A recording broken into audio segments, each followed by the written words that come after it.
Olá para você que acompanha a TV e Rádio Câmara Bauru.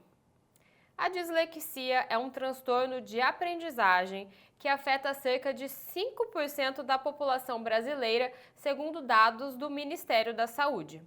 E para você se informar sobre sintomas, tratamentos e até rever alguns mitos, alguns conceitos sobre ela, a dislexia é o tema de hoje do nosso Espaço Aberto. E para isso está aqui com a gente a fonoaudióloga e psicopedagoga clínica Ângela Nico, que é também a presidente da Associação Brasileira de Dislexia. Seja muito bem-vinda, Ângela. Muito obrigada pelo convite. Então vamos começar a entender um pouquinho essa condição. Primeiro, né? O que caracteriza a dislexia? Quais são seus principais sintomas? Então, a definição é que ela é um transtorno específico de aprendizagem de origem neurobiológica. Então, a pessoa nasce e morre com isso, porque ela é genética e hereditária. E não é uma doença, é um transtorno bem específico de aprendizagem, onde essa criança vai começar a falhar no processo da alfabetização. Então, já começa com a dificuldade na relação da letrinha com o som, fonema, grafema. E essa dificuldade depois acompanha a vida toda, então ela vai ter dificuldade na leitura, na escrita, na compreensão de texto e às vezes na matemática, mas na matemática em compreensão de problemas, em decorar tabuadas, e é isso. Como a senhora falou, ela tem muito a ver nesse momento da aprendizagem. Então, normalmente o diagnóstico já aparece nos primeiros anos, na idade escolar? Sim, normalmente, assim, ó, o pessoal que mais procura a associação é no terceiro, quarto ano. Mas como ela é genética hereditária, se um pai ou uma mãe ou alguém da família já é disléxico, ela já pode observar algumas dificuldades no pequenininho, na pré-escola. Então, é a criancinha que, assim, já não consegue decorar musiquinhas, não diferencia rimas, eu atirei um pau no gato, não desenha dentro de um contorno, já não quer saber de livrinhos de histórias. Então, essas crianças já aparecem na associação com 5, 6 anos, mas a gente não pode falar ainda em dislexia. A gente fala que é uma criança de risco, essa criança já vai para o processo de intervenção. Depois de 2 anos que ela passou pelo processo de alfabetização, ela volta para uma reavaliação.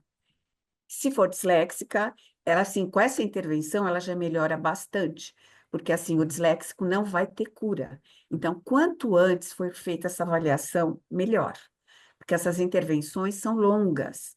Não adianta, assim, a mãe falar, eu levei 6 meses, 1 ano, meu filho na fono, na psicopedagoga não melhorou nada. Não vai melhorar, porque além dessa dificuldade da leitura escrita, ele tem dificuldade de memórias, de curto ou longo prazo, organização temporal, espacial, outras coisas que acompanham o quadro, né? Então, o profissional que vai tratar desses pacientes precisam tratar de todas essas outras comorbidades que a gente fala, né? Então, por isso que é demorado esse tratamento, essa intervenção.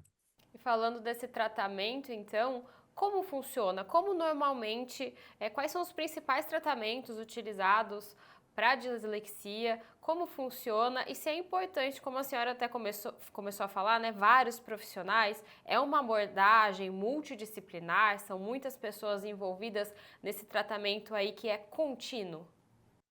Sim, primeiro, a avaliação tem que ser feita por uma equipe multi-interdisciplinar, onde está a neuropsicóloga, a fonoaudióloga, a psicopedagoga, o relatório da escola é muito importante para a gente, uma avaliação do oftalmologista, do neurologista ou do psiquiatra, uma avaliação de processamento auditivo. Então, tudo isso é super importante. Não, então, não adianta um só profissional falar é disléxico, não é válido. Tem que ser essa equipe, né? Porque o cérebro tem muitas áreas, né, de conhecimentos, então cada profissional vai avaliar a sua área, depois a gente se reúne, então isso é super importante.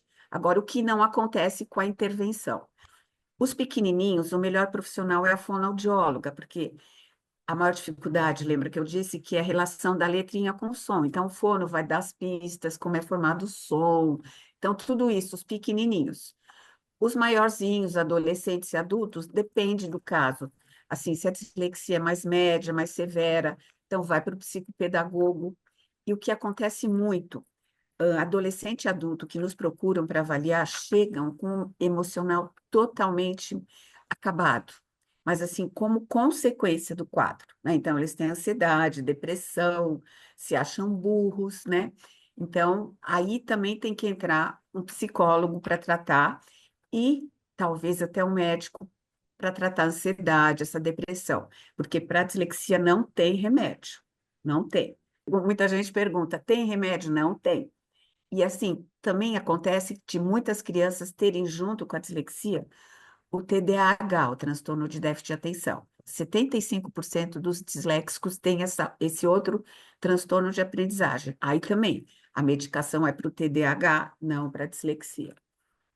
E existem algumas inovações nesse tratamento, porque são tratamentos clássicos, né? Psicólogo, fonoaudiólogo, enfim, né? Então tem algumas inovações no sentido, às vezes a tecnologia de alguma forma entra nessa abordagem, ou alguns outros profissionais que normalmente saem do comum, que a gente está acostumado? Então, com a pandemia, muita coisa mudou, né? Inclusive a avaliação foi assim, foi terrível, mas tudo bem. Então, assim, muitos pacientes a gente atende online. Eu faço avaliação e intervenção. Os pequenininhos é muito melhor você atender assim pessoalmente, né? Então, que nem você falou, tem o clássico, né? Todos os exercícios, mas a tecnologia ajuda muito, principalmente as crianças, adolescentes e adultos também. Então, tem muitos programas. A pesquisa nesse momento é muito importante, tanto assim para entender o que é dislexia, mas também para fazer esses programas, né? Então, tem muitos programas novos, muitos testes novos, muitos programas para intervenção, mas assim, a criança e o adolescente, porque quando eles chegam no consultório, você vai mexer com a dificuldade dele. Então, você tem que entre assim, brincar com ele. Então, a tecnologia, eles amam, né? Então, existem programas maravilhosos para ajudar os profissionais para fazer a intervenção com essas crianças. A senhora comentou que a dislexia é uma condição que não tem cura. Então, se a pessoa passa pelo tratamento, pelas intervenções nos momentos corretos, o que se espera dessa criança e depois do adulto dislexo? Seria uma vida normal? Ela ainda vai ter limitações? Como é isso? Então, aquilo que eu falei, quanto mais cedo for feita a avaliação, melhor, muito melhor. O tratamento, assim, por experiência, leva 5 anos. Tipo, se essa criança vai, por exemplo, para o ensino médio, aí ela volta e fala, ai, Ângela, eu não consigo entender o texto, me ajuda no texto. Física, química, tudo isso são outros códigos que a gente tem que ajudar. Assim, ela melhora muito, muito, muito, né? Mas assim, você tem que ter ajuda da família, da escola e do profissional, né? A escola sozinha, a escola é muito importante em perceber essas dificuldades, em encaminhar para uma avaliação e depois acolher essas crianças. Mas ela sozinha não consegue fazer nada. Então, o profissional que trabalha com ela trabalha junto com a escola, é importantíssimo isso, né?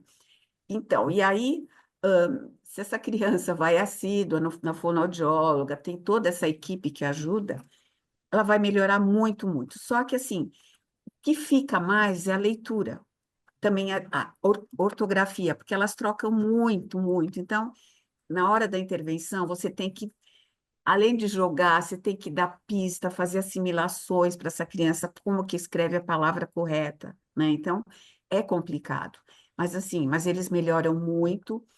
Tem muitos adultos, outro dia chegou um com 76 anos para avaliar e falou: Ah, eu quero morrer sem saber se eu sou burro, o que que eu tenho, né? Eu já sei de todas as minhas dificuldades, mas eu quero saber.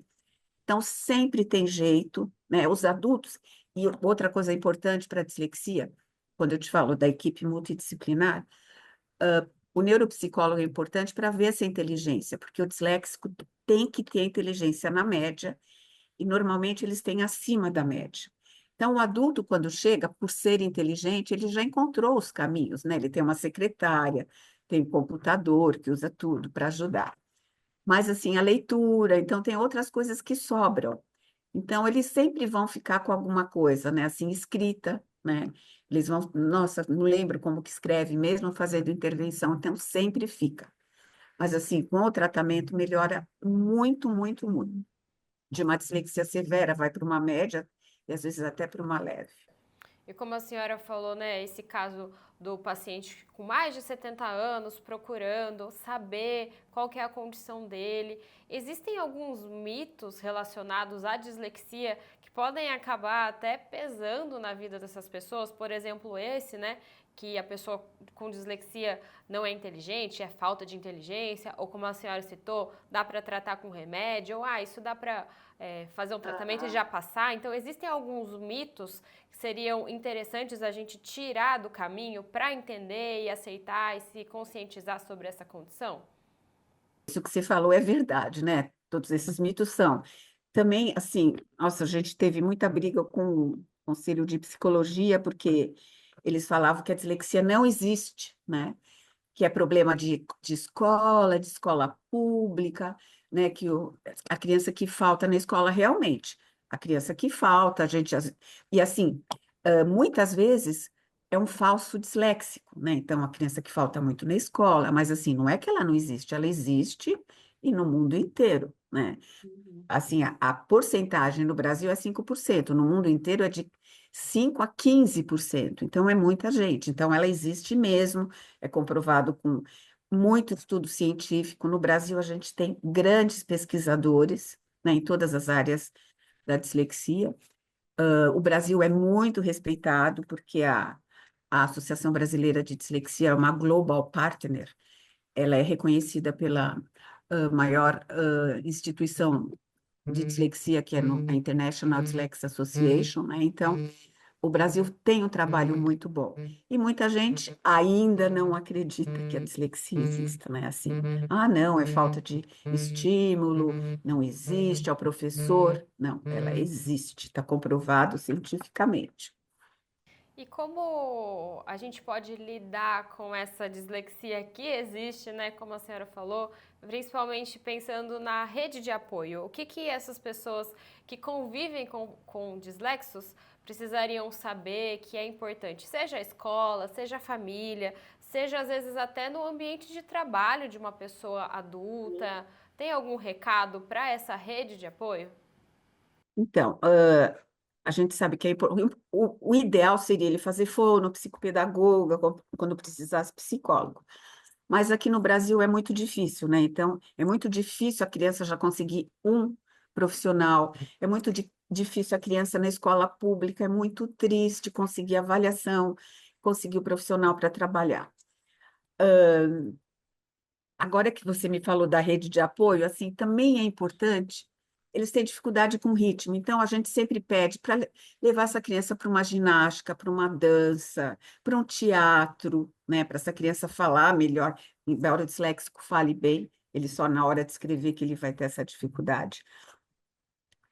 Então, todos são muito importantes, né? Todos. Então, os pais, não adianta o pai fazer avaliação e saber que ele é disléxico. Se não fizer essa intervenção, não vai melhorar. Então, as escolas pedem, por favor, quando eles chegam com relatório, eles ligam, por favor, peça para esse pai fazer a intervenção. Então, é muito importante toda essa rede, a escola, que nem eu falei para você, a família e levar para diagnosticar, a família para apoiar essa intervenção, a família para estar sempre em contato com a escola, porque também as escolas me ligam agora no fim do ano, Ângela, ele falou que é disléxico, ele pode repetir? Sim, porque lembra que eu falei, ele é inteligente. Então, se ele tem que ter apoio da fono, às vezes ele precisa de um professor particular, numa química, numa física, né? Algum professor para uma redação, embora a psicopedagoga consiga fazer, mas se ele não fizer, ele não vai melhorar. E a gente tem, a BD teve muitas lutas, assim, o disléxico para tirar carta, o disléxico no vestibular, e agora a nossa luta, que você falou em adulto, né, é o adulto no mercado de trabalho, né? Então, a gente já tem feito muitas palestras, a gente fez outro dia na Barilla, na Microsoft, na, em algumas firmas que têm disléxico, então eles querem saber como eles trabalham, né? Eles são mais lentos, mas eles são muito inteligentes. eles têm, assim, ideias diferentes. Então, assim, eu acho que é importante isso que vocês estão fazendo, né? Divulgação e saber o que é dislexia, né? Ela não é um mito, ela existe. Então, e quanto antes for diagnosticado, melhor. Para não ficar com esse emocional totalmente abalado, que o disléxico adulto, quando vem comigo, que sou fono, né? Que eu faço leitura, escrita, choram, lembrando de tudo que eles passaram. Então, eles guardam tudo isso. Então, a importância é essa avaliação e essa intervenção. Todo mundo conhecer o que é a dislexia. Muito obrigada. Importante esse recado aí para a gente terminar. Lembrando que a gente está falando, né, com a presidente da ABD, Associação Brasileira de Dislexia. Tem como as pessoas que estão assistindo acompanhar esse trabalho? Como vocês têm feito essa conscientização sobre o tema? Então, a gente acabou de fazer um simpósio maravilhoso, que foi quase 1.000 pessoas. O ano que vem a gente vai ter o simpósio internacional. E a gente tem muitos cursos, muitas lives, né? Tudo para ajudar a pessoa a conhecer o que é a dislexia. Tá certo. Muito obrigada, Ângela. Você que está acompanhando ouviu a presidente da Associação Brasileira de Dislexia, Ângela Nico, falando sobre esse transtorno de aprendizagem aqui para a TV Câmara Bauru. Muito obrigada, Ângela, mais uma vez. E obrigada a você que acompanhou esse conteúdo na TV e Rádio Câmara Bauru.